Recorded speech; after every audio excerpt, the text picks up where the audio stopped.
Speaker, dating Speaker Lord Alan Velasco, na malapit sa mga Duterte, lalong-lalo kay VP Sara, at tinulungan na maging Speaker ng Presidente Duterte.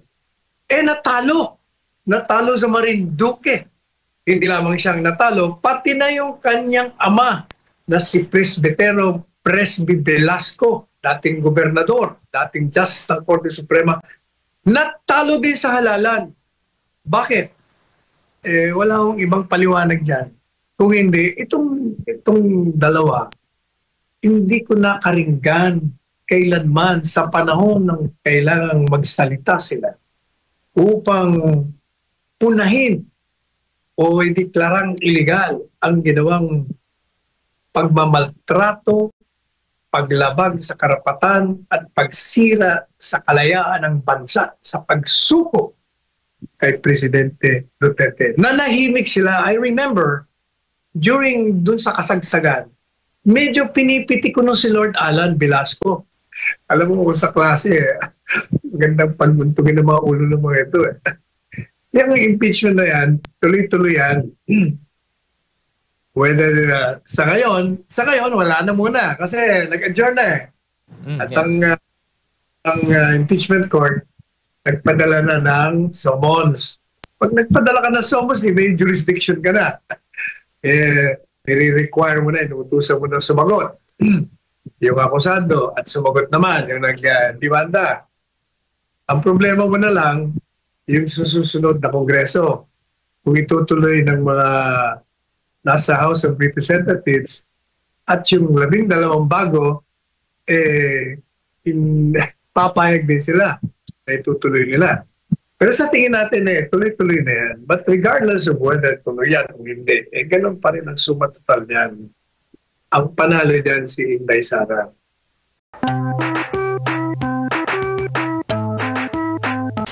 Ayan. Sa ibang bahagi naman, Attorney Sal, ipinahayag ng House Prosecution Team sa Kamara na hindi mapipigilan na impeachment trial laban kay VP Sara Duterte kahit na ibinalik ito ng Senado. So giit nila, nasunod ang konstitusyon at may jurisdiction na ang Senado nang maglabas ito ng summons.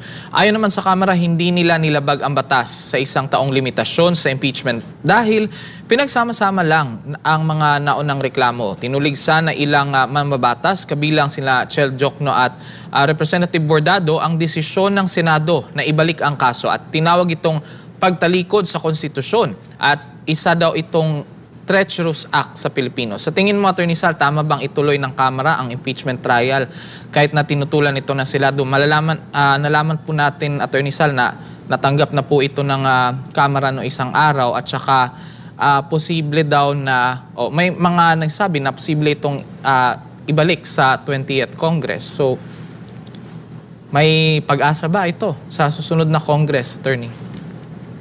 Unang-una, hindi naman totoo na hindi natuloy ang impeachment na tinanggihan. Paano tatanggihan? Nag-issue na nga ng summons eh. Meron talaga silang tinanggap na nila na meron silang jurisdiction. Yung pag-remand, yun dala lamang ng politika sa loob. Hindi nila kasi malaman kung anong gagawin nila. Purong sulong sila. Kaya pinadala lang nila doon. Dahil gaya ng paliwanag natin, pinadala mo, magtatanong ka pa. Magtatanong ka kung kayo ba lumabag o hindi. Pero tinanggap mo na at nag-issue ka na ng summons. Alam mo kung sa klase, magandang pagbuntugin ng mga ulo ng mga ito. Yung impeachment na yan, tuloy-tuloy yan. Whether sa ngayon, wala na muna kasi nag-adjourn na eh. At yes. ang impeachment court, nagpadala na ng summons. Pag nagpadala ka ng summons, may jurisdiction ka na. Nire-require mo na, inuutusan mo na sumagot. Yung akusado at sumagot naman, yung nag-dimanda. Ang problema mo na lang, yung susunod na kongreso. Kung itutuloy ng mga nasa House of Representatives at yung 12 bago, papayag din sila na itutuloy nila. Pero sa tingin natin tuloy-tuloy na yan. But regardless of whether tuloy yan o hindi, ganun pa rin ang suma total niyan. ang panalo dyan si Inday Sara. Hindi tayo naniniwala na yung sinasabing, may mga nagsasabi kasi na pati yung mga gumuhit na sa Ligang Batas, sila sasalungatan eh. Ang sabi ng isa, illegal yung pag-remand. Yung isa naman, hindi naman illegal yan. Hindi, inaayos naman. Sa totoo lang. Unang-una, nakakalimutan ng mga kumukontra sa remanding. Although I'm not saying na tama yung remanding kasi question na nga natin yun. Nire-remand yun pero nag-i-issue kayo ng summons. Pero kung niremand nila at hindi sila nag-issue ng summons, wala rin problema yon. Kasi ang sabi ng mga iba, sabi niya, bakit naman parang dinidismiss mo na yan, tinatanggihan mo, hindi ka naman po pwedeng tumanggi. Sapagkat ang dapat na mag-motion dyan, yung akusado o kaya yung taga-usig. Dahil impeachment court ka, dapat hindi ka nakikialam.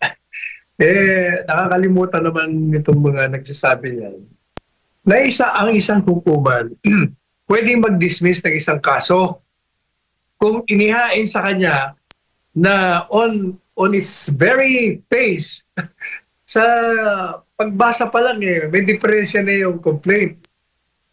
Kung baga, hindi nasunod ang mga requirements sa pag-file ng complaint, pagdating sa sustansya, pagdating sa jurisdiction, pagdating sa pamamaraan.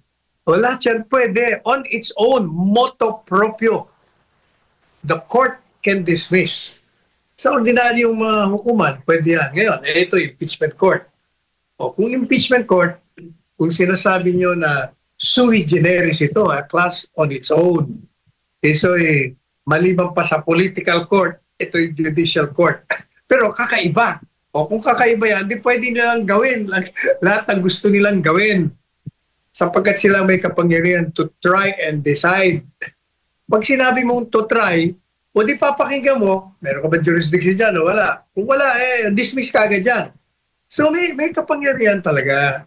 Ang nangyari lang kaya nga sinasabi natin, nagkaloko-loko lang yan. Kasi yung marami dyan, ang hindi naman mga abogado, at yung mga ibang abogado naman, wala, nakalimutan na nila, kulang na sa practice, o hindi nag-practice. Kaya naging chapsoy. But just the same, yung pag-remand, hindi po yun labag. Ang katawa-tawa lang dahil ni-remand mo, binalik mo, pero nag-i-issue ka ng summons na kaya may jurisdiction. Anyway, ganun pa man. Yung pong impeachment complaint, kung yan man ay madismiss sa din at binabanatan nila yung House. Binabanatan nila pero sinusunod din nila kasi nag-file na sila ng resolution at isusumitin na nila yan na wala silang nilabag. Ay, nakakatawa nga ito. Ayan, Attorney Sal. Pero ang sabi daw nila, Attorney, is isa daw itong treacherous act sa Pilipino, yung pagbalik ng impeachment complaint kay Vice President Sara. Agree po ba kayo doon? Hindi. Bakit naman magiging treacherous? Ang kasi, yung kalakaran na yung impeachment na tinanggap mo ay naaayon sa reglamento, sa prosedimento, sa batas, sa saligang batas. At kung hindi, ay hindi mo dapat hawakan yun. Lalabag ka naman sa saligang batas na dinidinig mo ang isang illegal na proseso. O, di ba? Kaya hindi yun. Kaya lang nangyari dyan dahil nga yung gaya ng binanggit ko na kanina. Hindi nila malaman kung anong pagkagawin nila. Hindi naman sila kailangan magkasundo Hindi naman kailangan magkasundo yung mga sa dalawang panig. Ang impeachment court, ang supreme pagdating sa paksahin ng impeachment. Kaya sila ang masusunod. Ngayon, kung nagrereklamo ka sa kanilang ginawa, pwede nga pumunta sa Korte Suprema. Kapag ang Korte Suprema naman may kapangyarihan na magsabing mali o tama ang ginawa ng Supreme Court pagdating sa sobra at maselang pang-aabuso na hindi naayon sa saligang batas. Talaga namang mulat sa pool, sinabi na ni Inday Sara na hindi sila natakot sa impeachment. Ano, sige, file nyo. I want bloodbath. Magkaroon, mga madugo ito, duduguin ko kayo. Kapagkat handa nga siya. Pero hindi ibig sabihin na siya ay handa, ay hindi niya gagamitin ang mga tinatakda ng batas upang magkaroon ng maayos na paglilitis. Papasok siya sa paglilitis kung yung demanda sa iyo ay naaayon sa batas. Kung yung pagbibigay sa impeachment complaint ng House of Representatives ay naaayon sa batas. Yun ang pinupunto ng mga abogado niya. Kami ready. Pero ayusin nyo yung inyong mga demanda. Baka tayo pati kami lumalabag pag kami sumama dyan. Tama sila. Dapat talaga ayusin. Kaya itong komedyang ito, komedya-trahedya ang labas nito. Hindi na mahalaga yan kahit anong bansa. Importante ma-release yan. Yung pag-file lang yung interim release, matagal na yan. At yun talaga dapat na ipinahin ng mga abogado kasi wala ka nang magagawa. Kahit na ang pananaw mo walang jurisdiction, nandyan na yan. Di ibig sabihin, gamitin mo na yung batas nila. Kasi sa batas nila, pwede kang mabigyan ng pansamantalang paglalaya pag yung mga kondisyones sa interim release ay naroon. Hindi naman siya flight risk, hindi naman siya tatakas. Pero naman bansang gusto kumukup sa kanya. Siya naman pangalawa, may diferensya nga yung pag-aresto sa kanya. Yung mga kalakaran na yon ay malaking factor na mabigyan siya ng interim release. Tama yung mga abogado. Mag-concentrate na sila ron.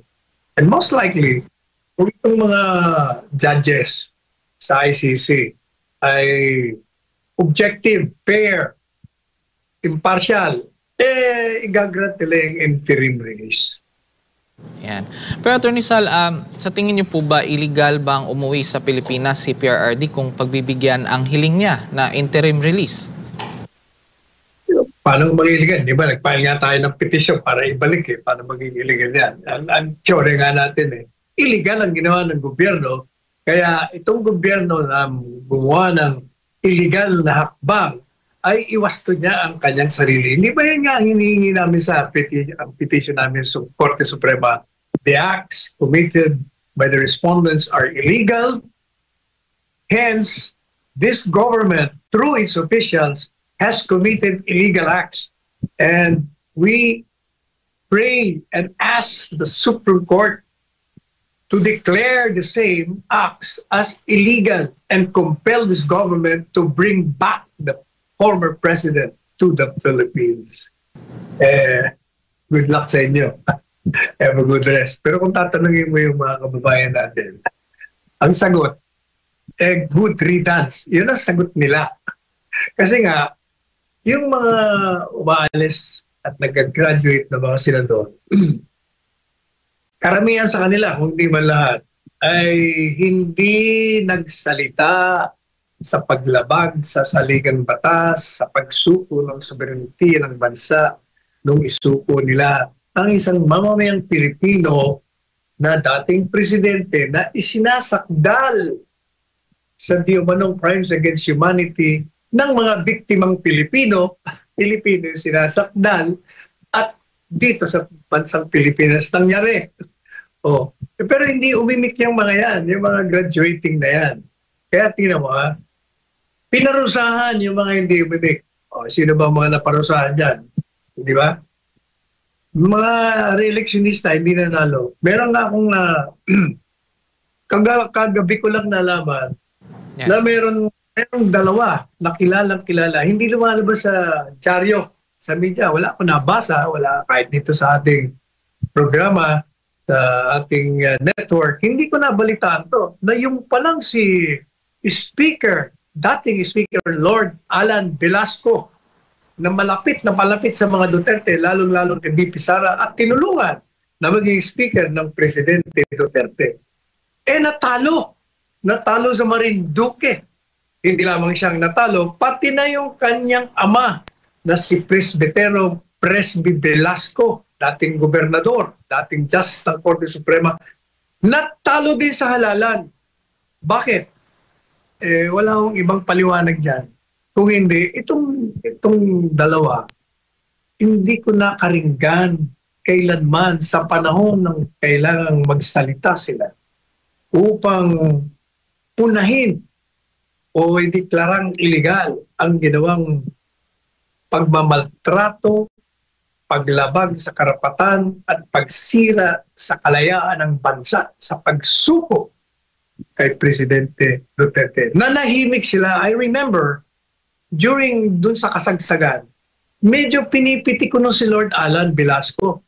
Sapagkat wala akong naririnig sa kanya. Yun nga. Tapos after that, wala na akong narinig. Nagulat ako. May nagpakilala sa aking isang konsihal, si Konsihal Dadong Motol ng Marinduque.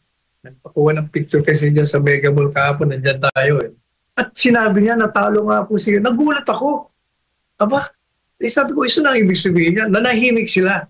O yan ang problema. Yung mga graduating senators, nanahimik din sila. Kaya yung mga iba sa kanila, hindi na nakabalik sa Senado sapagkat pinarusahan ng elektorado. Kaya hindi po pwede talagang pag meron kayong paniniwala, huwag po kayong matatakot na sabihin nyo kahit na at the risk of losing your position o mawalan ka ng favor sa gobyerno, sa mga nasa administrasyon, kailangan manindigan kayo. Sapagkat ang buhay dito sa mundo ay pansamantala lamang at napakaikli. Kaya gawin nyo na yung mabubuti para pag kayo namayapa na pinag-uusapan kayo, hindi dinudura ng pangalan nyo. Kung hindi, pinupuri sapagkat kayo ay nanindigan sa inyong mga sinumpaang tungkulin, kayo ay nanindigan sa pagbibigay ng proteksyon ng pagsisilbi sa bayan. Ibalaga kung ilan ang termino nila. Katunayan, di ba? Parang ang tagal na nila dyan. Ilang beses na bang namubang eleksyon? 3 taon na yata. Parang dyan na sila naninirahan. Alam mo, yung mga yan, siyempre, kaya nung narinig natin kanina, pabor. Natural, pabor. Mananatili kayo sa kapangyarihan eh. Tapos yung mga project na sinasabi niyo, hindi niyo naman ginawa. No? Kaya nasa kapangyarihan pa. Talagang, ayaw ko ba, may diferensya talaga ito. Sistema natin. At ang mga namumuno sa atin. Whether magandang performance mo hindi, kailangan may limit ang pananatili mo sa kapangyarihan sapagkat you cannot have the monopoly of talent. Marami dyan na pwedeng gumawa ng ginagawa mo at siguro mas magaling pa sila. Pero ang importante, pala na kayong ginawa kung i-extend. Nasisira yung term of office, nababago. Yung sinasabi niya, even decision doesn't like him. Ari lang yun, balat kayo lang yun. Ito naman po from Crimson Lights.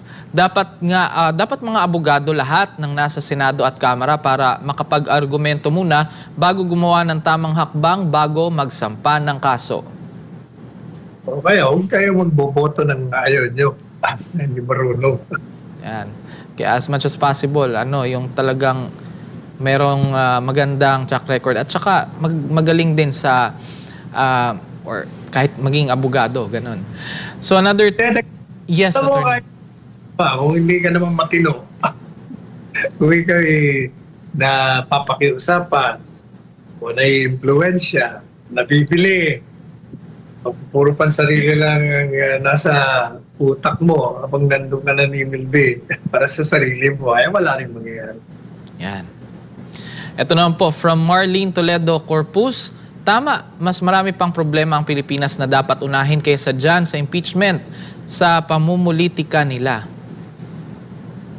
Tama, di ba? Pinuri natin yung 3 senador, Bato, De La Rosa, Bongo, kasi sabi nila, ano ba yan? Impeachment, makakain ba ng taong bayan yan? Nasisira tuloy yung ating diskarte, mga pagsulong ng batas, tutugon sa mga mahalagang pangangailangan ng taong. Gaya na nga po, Attorney Sal, nung wage hike increase na parang hindi yata naaprubahan dahil siguro sa pagtuon nila ng pansin sa impeachment. Kaya parang na-left behind yung panukalang iyon. Anyway, from Daniel Versaga, yes po. Yung sa wage hike, hindi lang sa impeachment yun. May mga mabibigat, malalalim na dahilan. Kasi yung 200, maraming maapektuhan ng mga negosyante dyan. Siyempre, may strong lobby sila dyan. Kaya, yun, bahala na kayong isipin kung ano yung lobby. Yan, tama. From Daniel Versaga, bulok na sistema ang ginagawa mo, Honti. Inggit ka lang sa Vice President. Kahit anong gawin nyo, hindi kayo ang gusto ng taong bayan. Duterte pa rin ang gusto ng mga tao kahit magkagulo pa kayo sa Malacanang. Wala, nagkakagulo na nga sila. Ayan. From Don Joel Astrologo, Badidles, kahit anong gawin nyo, ang president pa rin namin sa 2028 ay si Inday Sara. Kung ayaw nyo, magbukod na kami ng president dito sa Mindanao. Naku, taga Mindanao ata to, attorney. Okay. From Merl Rodriguez, attorney, mga uncle ko po, 30 pesos above minimum wage. May karapatan ba sila sa 200 pesos na aumento? Tingnan natin kung ano ang magiging batas diyan. Siguro depende po sa kanilang sa trabaho po nila. Ito naman po from Pinang batas. Kung kung magiging entitled sila o hindi. Yan. From Patato Tini, remanding the articles of impeachment is both a trap and self-serving stance. Briefly, a conundrum on the part of the HOR. Gaya ng sinabi ko na komedya. Yan. Ito naman po from Benji De Villa. Kasi po sina Senators Batogo at Padilla, sila ang mga bumababa at lumalapit sa mga mahihirap. Kaya alam nila ang kailangan nating mga mamamayan. Sila ang mga tunay na may puso sa tao at sa bansa. Agree. Yan. Ito naman po from Efren Anino Guhilde. Walang happy sa Independence Day kasi hawak tayo ng mga Amerikano at Roman Catholic religion founder ng CPP, NPA, NDA extortionist at ginigipit tayo ng bangag president. Okay. Ito naman po from Glory Lee Basa. Sa ngayon, wala tayong karapatan na magdiwang hanggat kaugnay pa nito sa Independence Day hanggat nakakulong pa ang pinakamamahal nating si Tatay Digong. Approve. From Jeanette, ang lahat ng yan po, Marcos administration na may gawa kasama ng mga pitbull niyang mga alipoy at sa mga kasundaluhan at kapulisan na hindi sumusunod sa batas ng Pilipinas. Nako. Sino pa nga ba?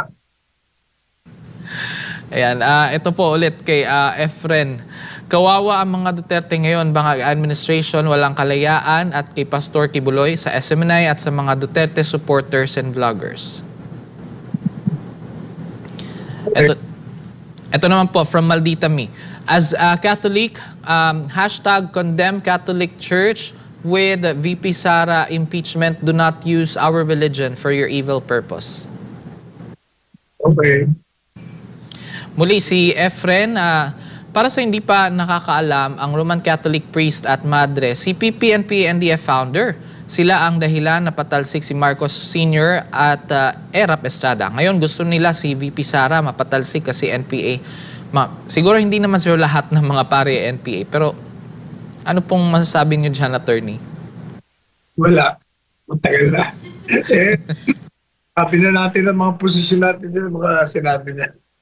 Sa lahat ng mga nangyayari dito sa ating bansa, kilatasin natin din yung mga nagbabalat kayo na sumasama sa agos ng kasaysayan.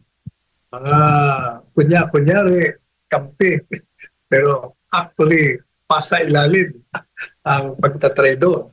Ang iba naman, dahil sa interest nila, kaya sumasama. Maging mapanuri po tayo mga kaninayan. At magbigay din tayo ng isang panindigan ng pagpapahayag sa mga patakaran ng isang pamahalaan na hindi tumutugon sa pangangailangan ng bayan. At tayo, pag may nananawagan, na mag-rally na mapayapa upang ipahayag natin ang pagtutol natin sa ginagawang pagsira sa sovereignty ng bansa, sa ginagawang pag-usig at pagsira sa mag-amang Duterte, sumama tayo. Sapagkat yun ay isang karapatan sa saligang batas. Huwag mo tayong mangangamba. Kailangan, kung gusto nating mapanatili ang kalayaan na isinuuna, kailangan kunin uli natin sa pamamagitan ng ating matapang na paninindigan laban sa lahat ng kasamaan at illegalidad.